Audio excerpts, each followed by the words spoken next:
A late pizza delivery, a quiet hotel entrance, and a conversation I never expected.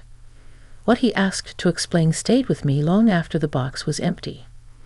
Before we begin, tell me in the comments which city you're watching from. I love knowing where these stories are being heard. And if you enjoy thoughtful, real lifestyle storytelling, please subscribe to the channel and give this video a like. It truly helps more than you know. Now, let me tell you what happened. I was staying at a modest hotel just off the highway, one of those places that tries hard to feel welcoming, but still smells faintly of carpet cleaner and brewed coffee from the lobby. I was there alone, somewhere between 40 and 60, depending on which mirror you asked and how forgiving the light was that day. It had been a long drive, the kind that leaves your shoulders tight and your thoughts louder than the road noise. I ordered a pizza because it felt easy, familiar, and honestly, because I didn't want to sit alone at the hotel diner pretending to read the same page over and over. When the notification said the delivery was close, I decided to meet him near the entrance. I didn't want the knock on the door, that sudden reminder that I was alone in a strange place.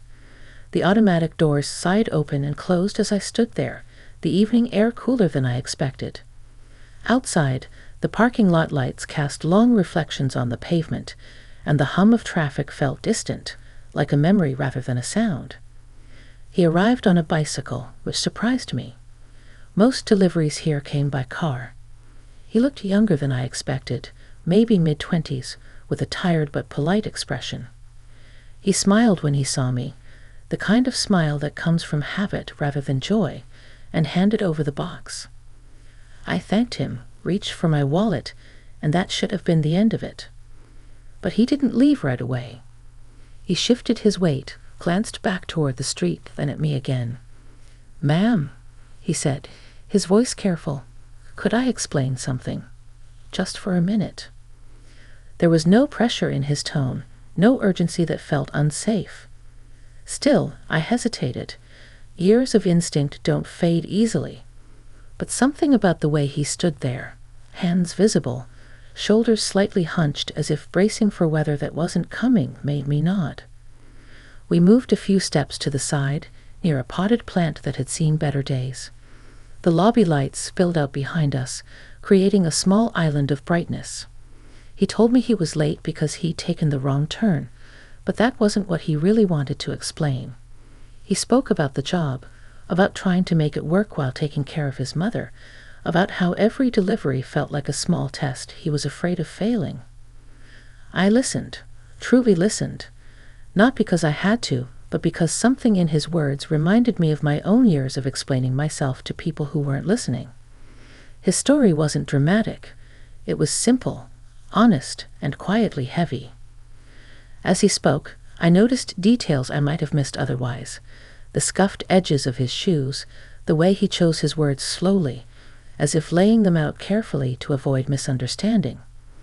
The night seemed to pause around us, the doors opening and closing less often, the traffic thinning. When he finished, there was a silence that felt full rather than awkward. I thanked him for telling me. Not out of politeness, but because I meant it. He looked relieved, like he'd set down a weight he'd been carrying longer than he realized. He wished me a good evening and rode off, his bicycle light blinking red as it disappeared into the dark. I went back inside, pizza box warm against my hands, feeling unexpectedly changed. It wasn't about the pizza or the delay. It was about being reminded that even brief encounters can hold meaning, if we allow them to. That night, as I ate alone in my room, I thought about how often we rush past moments that might teach us something. I didn't know then how much that short conversation would stay with me, or how it would quietly shape the days that followed. But I felt, for the first time in a while, more awake to the world around me. The next morning I woke earlier than I needed to. The room was still dim, the thin curtains letting in a pale stripe of light that stretched across the carpet like a quiet invitation to get up and think. I lay there longer than usual, replaying the night before.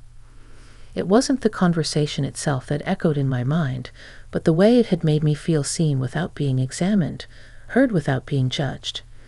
At my age, That kind of moment doesn't come often, especially from a stranger. I went down to the lobby for coffee. The same faint smell greeted me, mixed now with toasted bread and something sweet I couldn't place. A few guests sat scattered around, couples murmuring to each other, a man in a suit tapping impatiently at his phone. I poured my coffee slowly, watching the steam rise, and wondered why I was still thinking about a delivery boy whose name I didn't even know. Part of me told myself it was nothing, just a reminder that everyone carries a story. Another part, quieter but more persistent, suggested it was about timing, about being open at the exact moment someone else needed it too. Later that morning, I decided to take a walk instead of driving straight to my appointment. The hotel sat near a small strip of local businesses. A dry cleaner, a diner that looked frozen in another decade, a convenience store with sun-faded posters in the window. The sidewalk was uneven, forcing me to slow down, to pay attention to where I placed my feet.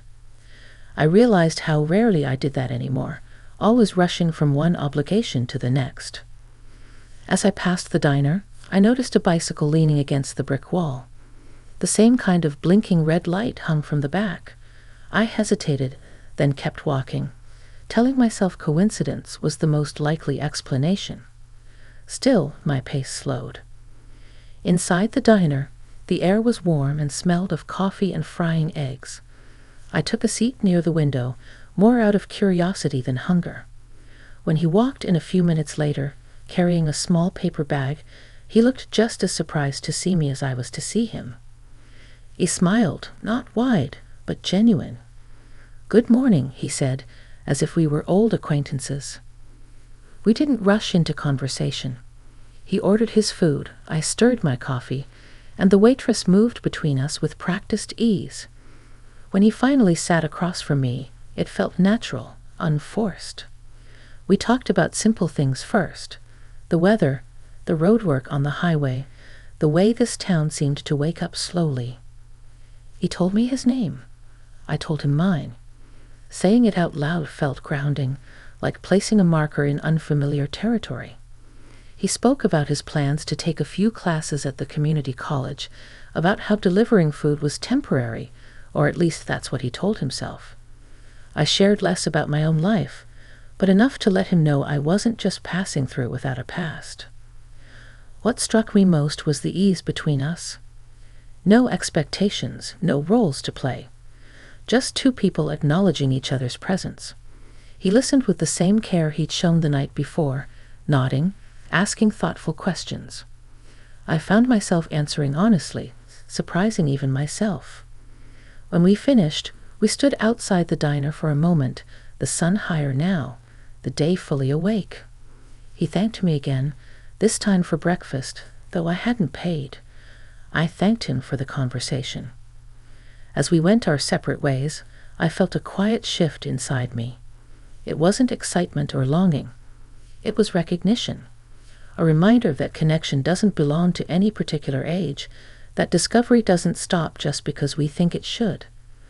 I walked back toward the hotel with a lighter step, carrying nothing new except a renewed awareness of how open life still was, if I chose to meet it halfway. I thought that would be the end of it. Encounters like that usually are. They glow briefly, then settle into memory where they belong. But later that afternoon, as I packed my bag and checked out of the hotel, I felt an unexpected hesitation. Not the kind that asks you to stay, but the kind that asks you to notice what you're leaving with, not just where you're leaving from. The clerk slid my receipt across the counter and wished me a safe drive. I thanked her and stepped outside, the sun brighter now, the air warmer than it had been the night before.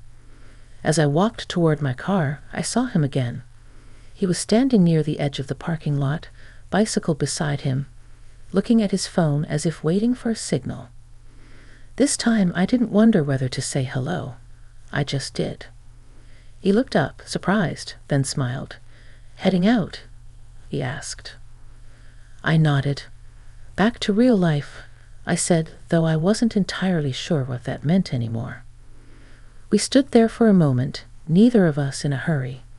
The hotel behind us felt less like a stopover and more like a marker, a place where something small but important had happened.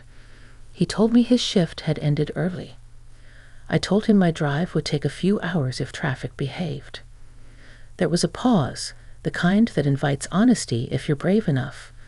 I told him that our conversation the night before had stayed with me, that it reminded me how easy it is to forget the people behind the services we use every day. He listened, eyes steady, not interrupting. He said something that surprised me. "It helped me too," he said, being able to explain without feeling like I had to defend myself. That stayed between us, simple and unembellished. No promises, no expectations, just acknowledgement. We decided to walk a bit, along the edge of the lot where a line of trees offered some shade. He pushed his bicycle beside him, matching my pace. We talked about change, about how it sneaks up on you when you're not looking. I told him how, at this stage in my life, I'd started to realize that growth doesn't always come from big decisions. Sometimes it comes from small moments that ask you to pay attention. He told me he worried about disappointing people. I told him that most of us do. No matter how old we get, that fear doesn't disappear. It just learns new disguises. When we reached my car, the conversation slowed, naturally finding its end. I felt calm, grounded. Not because something was beginning, but because something inside me had shifted into place. I thanked him for walking with me, for talking with me like a person rather than a passing role. He nodded, a little shy, and said, "I'm glad we met." So was I. As I drove away, I watched the hotel shrink in my rearview mirror. The road stretched ahead, familiar and open. I realized that what mattered wasn't whether our paths would cross again. What mattered was that they had crossed at all, reminding me that even now, especially now, I was still capable of being present, of listening, of connecting without fear. Miles passed. The landscape changed, but the feeling stayed with me, steady and reassuring. Not every meaningful experience needs to be dramatic. Some arrive quietly, like a late pizza, asking only that you be there to receive them. Weeks had passed since that unexpected encounter, yet I found myself thinking about him often. Not in a way that distracted me, but in a quiet, reflective way, as though remembering the small details could teach me something I'd overlooked. Life had returned to its usual rhythm. Errands, phone calls, emails, and the gentle hum of routine. But in the spaces between, I noticed little things differently. The way a stranger's smile can lighten a day, how brief conversations can carry more weight than a long one, and how connection in any form can linger quietly. One evening, I decided to take a drive, not to go anywhere in particular, but to feel the road beneath me, the same way I had that night at the hotel.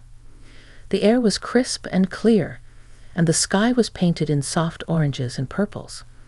I passed familiar streets, neighborhoods I had seen countless times, and yet, for some reason, everything looked sharper, somehow more alive. I realized that even a fleeting encounter could make the world feel new again. I found myself back near that small strip of businesses where the diner stood, and for a moment I slowed down, almost hoping to see him again. The bicycle wasn't there, the parking lot empty except for a few cars. I felt a pang of disappointment, but it was gentle, not sharp. I understood then that part of what made our meeting meaningful was its simplicity. It wasn't about continuing something. It was about being present, fully and honestly, when it happened. I thought about what he had said, about fear, responsibility, and trying to do the right thing in a world that often moves too fast. I thought about how I had shared a part of myself without realizing I was also receiving something in return. A reminder that even in later years, we are still capable of empathy, curiosity, and openness. As the sun dipped lower, I parked my car by the roadside and watched the light change, the shadows stretching longer across the pavement. I thought about how often we move through life looking but not seeing, listening but not hearing. And I realized that what I had experienced with him was rare, because it was simple, honest, and unguarded. A mutual acknowledgement of each other's lives, the weight each carried, and the effort it took just to be human. Driving home, I felt lighter than I had in weeks. Not because something extraordinary had happened, but because something extraordinary had been recognized. The power of small moments, the beauty of understanding, and the way a brief, unexpected encounter could leave an imprint on the heart. Sometimes, life delivers a lesson in the most ordinary forms: a pizza, a bike ride, a conversation at a hotel entrance. I didn't need anything more than that. And as I pulled into my driveway, I smiled, grateful for the memory, for the person who had shared it with me, and for the reminder that connection at any age is always possible. Even now, I can still see him in my mind, the careful way he chose his words, the honest light in his eyes, the small moments we shared that didn't need to be bigger than themselves to matter. And that, I think, is a gift that stays with you, not flashy, not dramatic, just quietly enduring. Some encounters are brief, but their impact is lasting.